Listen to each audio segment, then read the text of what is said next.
Bonsoir Ayolo. Tu t'es essayé à un mauvais jeu. Je vais te dire quelque chose. Il y a au moins 3 semaines, 1 mois, je t'avais averti qu'il y avait cette affaire et que je t'ai écrit un SMS. Que comme d'habitude, tu penses que je ne dirais rien concernant cette affaire qui me venait du Cameroun et qui venait trouver tout le monde à Paris et ailleurs. Ok? Tu n'as pas réagi, tu as pensé que c'était Yobé, je ne sais pas. Bon. Maintenant que c'est officiel, tu dis quoi, Ayolo? Que je me suis accoquinée avec les Camto ou les autres? Jamais. Je ne les connais même pas. Je suis à moi toute seule, Ayolo. Une opposante, quand je veux m'opposer, je n'ai pas besoin d'un coup de main qui me serait donné par X ou Y. Ok?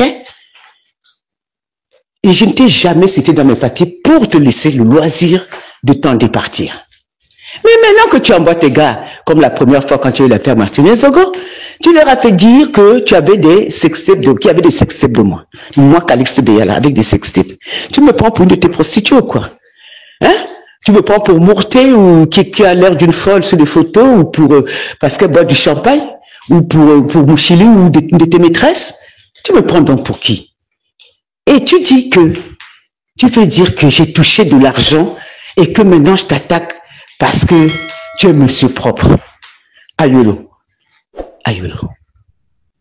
Je te demande de sortir les preuves. Et même, je sais que tu n'as aucune preuve de quoi que ce soit. C'est encore un de tes mensonges, je ne sais pas quoi dire.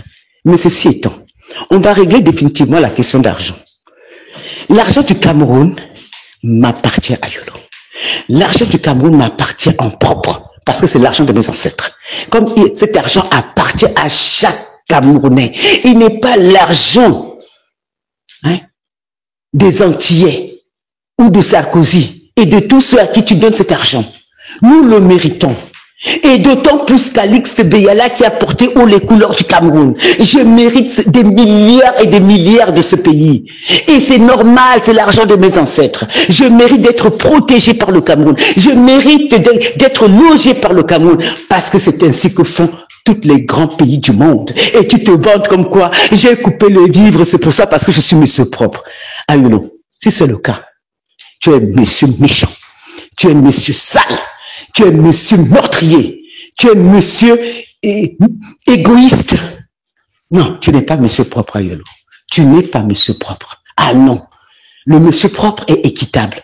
Le monsieur propre est juste. Le monsieur propre est correct. Il n'affame pas les autres pour prendre tout l'argent et garder pour lui et pour sa famille. Non, Ayolo. L'argent du Cameroun appartient à nous tous et j'y ai droit. Comme chaque Camerounais. L'argent du Cameroun n'est pas exclusivement réservé à toi, à ta famille, ou à tes copains, ou à tes autres ministres et à leur famille. Chacun d'entre nous a droit au bien-être du Cameroun. Tu t'attendais à ce que je me justifie comme quoi j'ai pas pris de l'argent? Même si ça avait été le cas, Ayolo, c'eût été extraordinaire que tu te réveilles un matin et tu dises, tiens, cette femme mérite cet argent. Parce que je le mérite. Je mérite que l'État du Cameroun me soigne quand je suis malade. Parce que j'ai beaucoup apporté à ce pays, comme le fait toutes les autres nations. C'est normal que l'État du Cameroun me donne à manger si j'ai faim. Parce que j'ai apporté, je suis pas une mondiale. J'ai beaucoup apporté. Si j'avais évalué mon travail, ça aurait coûté des dizaines et des dizaines de milliards pour que le Cameroun me paye. La publicité que j'ai apportée au Cameroun, la fierté que j'ai fait pour ce pays. J'ai été un élément de fierté, Ayolo, pas toi. Pas toi, ni aucun de tes proches, pas toi, Ayolo. Ni tes maîtresses, ni personne, pas toi. En dehors des scandales, tu as apporté quoi au pays? Ce scandale, si tu avais vu le papier que j'étais envoyé, un SMS privé, tu n'aurais pas continué à faire tes bêtises avec mademoiselle Mourté. L'argent du Cameroun n'est pas pour Mourté. L'argent du Cameroun n'est pas pour... C'est bien que tu aies nié, mais continue à bien nier.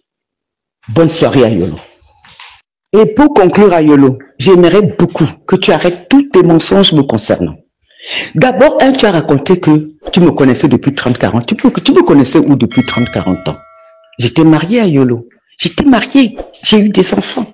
Je ne te connaissais pas. D'ailleurs, le seul noir qui a fait partie de ma vie une fois, c'est James Nobieno. C'est James, je ne l'ai jamais régné. C'était après mon divorce, d'ailleurs.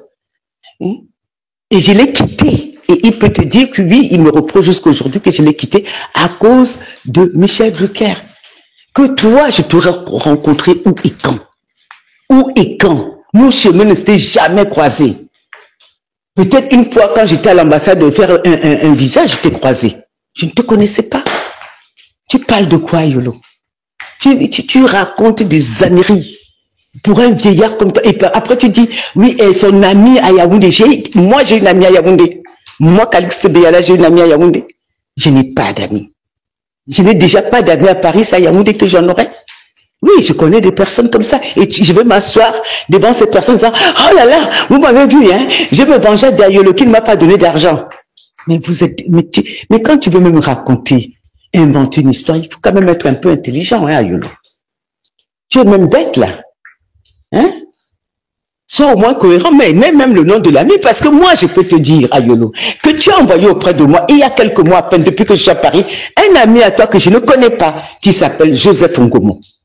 Je dis le nom, ton ami s'appelle Joseph Ngomo, tu l'as envoyé pour que je me rabiboche avec toi.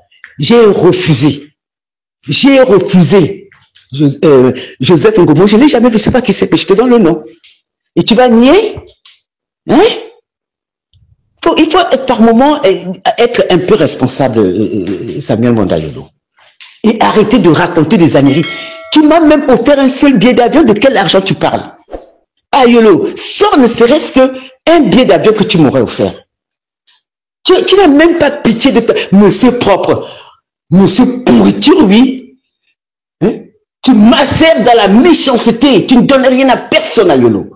Arrête de raconter des conneries. Tu gardes tout l'argent de la République pour toi et tu ne donnes à personne. Même quand on vient me dire que tu as acheté quelque chose à une femme, j'ai dit aux gens, c'est faux. Parce que c'est faux, Ayolo. Parce que c'est faux. Parce que tu n'as aucune générosité humaine en toi. Pourquoi tu racontes des âneries pour me salir? Ça ne me salit pas d'ailleurs. Personne ne reprend ça. Tu as remarqué, tes papiers restent chez toi là-bas. Alors que les miens circulent sur toi. Continue, tu verras ce qui va t'arriver. Fais gaffe à toi.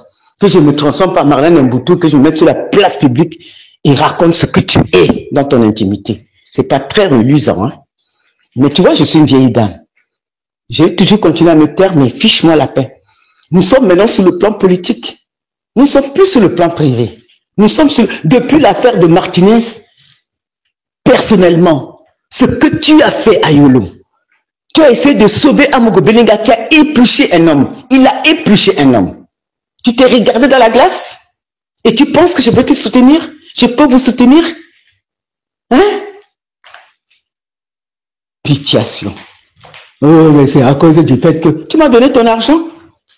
C'est moi, je t'ai même offert des choses. Tu m'as offert, toi? Pauvre type. Calixte Beyala, romancière franco-camerounaise, a récemment exprimé des critiques virulentes à l'encontre de Samuel Mvondo Ayolo, directeur du cabinet civil de la présidence camerounaise.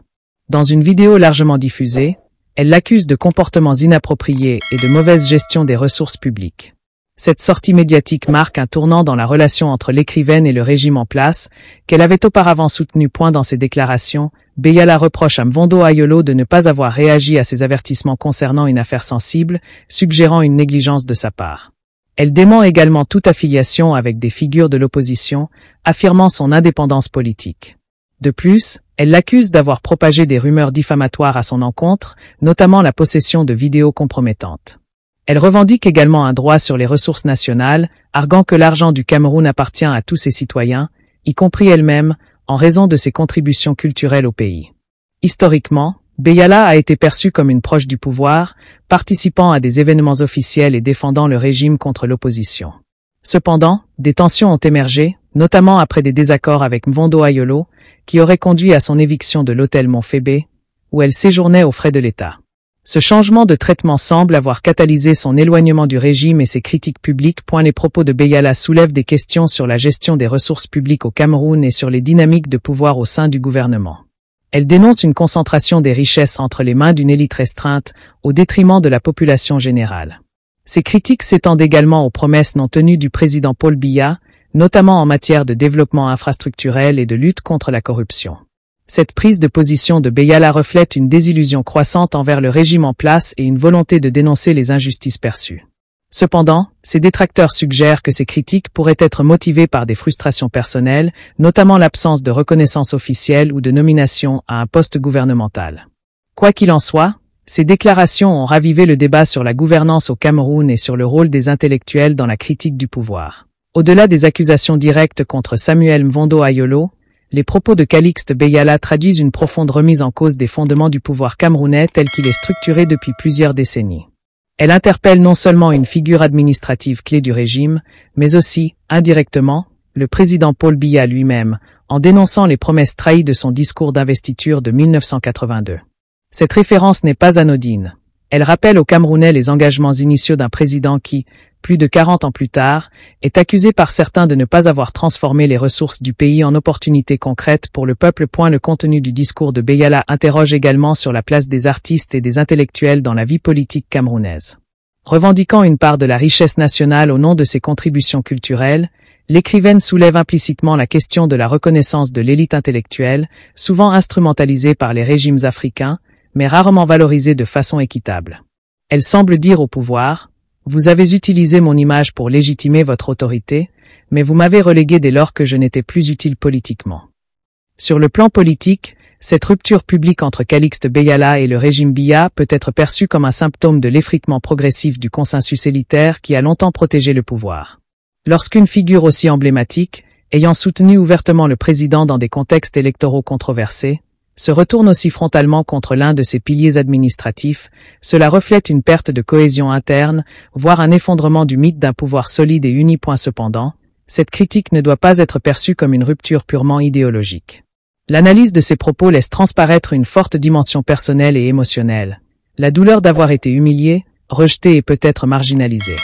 En cela, certains analystes estiment que son indignation semble motivée non seulement par des considérations patriotiques, mais aussi par des ressentiments personnels liés à son exclusion d'un cercle de privilèges. La question se pose alors, cette dénonciation aurait-elle eu lieu si Beyala avait continué à bénéficier des faveurs du régime? La stratégie de communication utilisée par Beyala est aussi révélatrice. Au lieu de recourir à des canaux officiels ou à des tribunes intellectuelles, elle choisit la vidéo directe, émotionnelle, sans filtre, en s'adressant au public camerounais dans une langue mêlant français populaire et expression locale. Ce choix vise clairement à toucher le peuple de la rue, et non les élites. Elle adopte le ton de l'indignation, du ras-le-bol, ce qui la rapproche d'un certain discours populaire de contestation déjà véhiculé par d'autres figures de la société civile, des artistes engagés ou des activistes comme Valsero ou Cabral Libye. Toutefois, cet alignement ponctuel avec les frustrations populaires ne garantit pas à Beyala un ralliement massif à sa cause. Son passé de soutien au régime suscite méfiance et accusations d'opportunisme. Beaucoup de Camerounais la perçoivent encore comme une intellectuelle proche du pouvoir, qui n'a jamais véritablement pris parti pour le peuple tant que ses intérêts n'étaient pas menacés. Ainsi, même si ces critiques sont partagées par une partie de la population, sa légitimité à les formuler est discutée. Par ailleurs, ces dénonciations soulignent aussi le caractère clanique du pouvoir en place, avec un système basé sur la loyauté personnelle, les faveurs, et la répression silencieuse des voix dissidentes internes. Beyala décrit un univers où l'accès aux ressources publiques dépend moins de la compétence que de l'allégeance, un modèle de gouvernance qui fragilise à long terme les institutions de l'État. Sa plainte sur la gestion des hôtels, des voyages officiels, ou du rôle des femmes autour du président, laisse entrevoir un réseau informel de clientélisme et d'opacité. L'une des dimensions les plus troublantes de ces propos reste l'accusation selon laquelle Samuel Mvondo Ayolo aurait fait circuler des rumeurs sur l'existence de vidéos compromettantes. Cela introduit une nouvelle problématique, l'usage de la calomnie et de l'intimidation comme outil de régulation des élites au sein du système Biya. Si cette pratique s'avère fréquente, elle témoignerait d'un régime dont la survie repose non pas sur la transparence ou la performance, mais sur la manipulation, la surveillance mutuelle et la peur. Enfin, la sortie de Beyala pourrait également être interprétée comme un signal d'alerte pour la classe dirigeante camerounaise. Si même les fidèles du régime commencent à se désolidariser publiquement, cela signifie que le socle de soutien au président est fragilisé. Elle ouvre potentiellement la voie à d'autres prises de parole similaires, voire à des ralliements d'élites désabusées aux forces de changement.